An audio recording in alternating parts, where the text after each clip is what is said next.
I don't think it's an understatement, Craig, to say that running has probably saved my life, or at least exercise in general has. I think to understand the gravity of what running means to me exactly, I think I'd have to explain about what I was like as a kid, actually. I was a bit of a class clown and I never really engaged with any class or homework. And I think this probably brought me quite a bit of stress. I got quite a bit of grief from home and grief from teachers. And I think I gave myself a lot of grief because of it. And I'm not really sure I knew how to deal with it.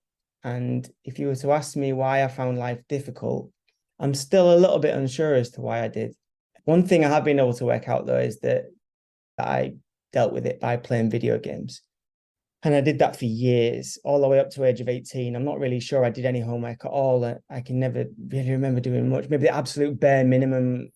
And I'd say that I didn't give myself much of a chance. Importantly, I don't think I gave myself much of a chance to grow any identity for myself. And of course, at the time, you don't have a clue what that is, but you don't realize that when you're just inside all day or all night or whatever it is, I was probably restricting myself a great deal. And I was actually speaking to a new therapist about this the other day, and he asked me whether I went through any kind of teenage rebellion years. And I said, no, but I bloody wish I would have done, because I think that might have helped. But instead, I just sat and played Championship Manager instead. I got Southport to the Champions League. So at least I can put that on my CV. When I turned 18, as soon as I turned 18, I went off to be a pot washer in the French Alps in a ski resort working for a British company. And surprisingly, I didn't take my PlayStation with me, and I'm not really too sure why, but I did start going out to clubs when I was there, and I started drinking alcohol when I was there. It's very much the culture, and it hit me massively. It was great at helping me to forget about things. The stress of work there, actually, pot washing was really stressful. It was a very busy hotel, and I was getting ordered around in the kitchen quite a lot. And I used to really look forward to going out on a night and staying out till late, and hungover into work the next day. And it did get me into a lot of trouble. I guess you could say that I replaced gaming with alcohol as an addiction, really. I can see that, how it seamlessly turned into alcohol that I used to kind of deal with stresses. And this went on for 12 years. So it's like, skip 12 years. I'm still with that situation. Yeah, progressively it got worse, and it spiraled into quite an uncontrollable situation, actually. In the last 4 years of it, the last 4 years of my 20s, I was drunk for months on end, and I didn't leave any time for a hangover. And it's because I discovered day drinking, you see, when I was about 26. And I wondered why I hadn't been doing it before, because it just completely avoided a hangover. I just turned 30 and I'd lost another job. And I think by this time I was really getting fed up with it. It was out in France, actually, again. And I was telling a friend that I'd go out and find another job and it would be okay. I think I had 200 quid in my account. I remember it being exactly 200 quid. And I said, I'd go stay on my mate's couch in London, and I'd do this, that, and the other. And it's the same old story, you see, that had been happening for the last 12 years. And she just said, Tom, stop running. And she said it in such a way. And I don't think anyone had ever said it to me like that before. And I think with that being said in a particular way, and at that particular moment in time, sometimes it takes these things to coincide. I just knew at that point I needed to get help. And a whole load of relief kind of came like a wave over me. And I came back to the UK and I saw a doctor. The next day after that, I went to see what you call a drug and alcohol rehabilitation officer. And it's someone that was just in the GP surgery, and they really put me at ease over a lot of things. And they pointed me to AA, which really helps as well. I went to AA, Alcoholics Anonymous, and sitting around a table with doctors and teachers and all kinds of people from different walks of life made it feel a little bit less dark for me. And I probably stopped judging myself just a little bit.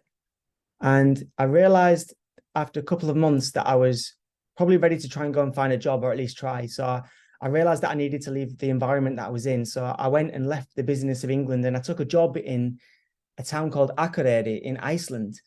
So it was right on the Arctic Circle, completely out in the middle of nowhere, really. 5 hours drive from Reykjavik. I loved it. It was a real change of life for me. And I carried on with my walking, my listening to my podcasts and my music and my self-help audiobooks, normal audiobooks, started walking more, up hiking up in the hills. And then now to the running part, we finally got there. It was in 2016 when I finally put I want to say trainers, but I think I even put my hiking boots on because I was out walking. I just decided to run instead. It was a real sunny day and I just felt so good afterwards. I think I only ran a kilometer, but I felt so good afterwards. But I also felt a bit out of breath and I thought I've got to get that, I'm a bit unfit. So I went straight to get an app. I got like a Couch to 5K app, and I very quickly after that signed up for a 5K race in the town. I remember this very well because it was a bit of a milestone for me, really. I think I remember thinking to myself, I'm a runner now, I think I felt that sense of achievement that I don't think I'd had before.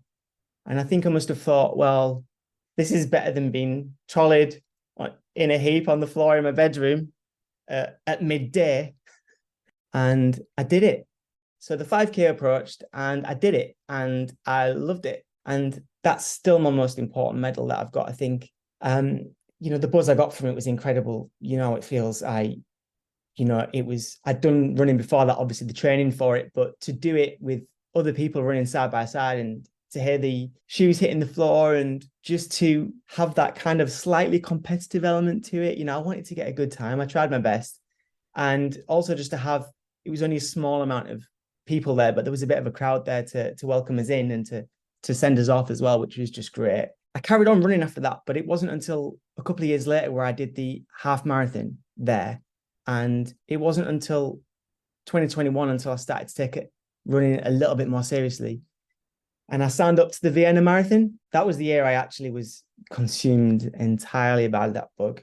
I haven't really taken any breaks from running since, really, I'd say. But running, I think, has really helped give me structure to my days. It's given me goals to work towards. I think it's encouraged me to eat better and take care of my sleep better. And it's helped me get out much more. It's helped me understand the importance of exercise and different kinds as well. So I do cycle sometimes and I swim, especially when I'm in Iceland. It's really good for that there. You've got the outdoor swimming pools, they're heated, and you've got the hot pools and the cold pools. That's really nice.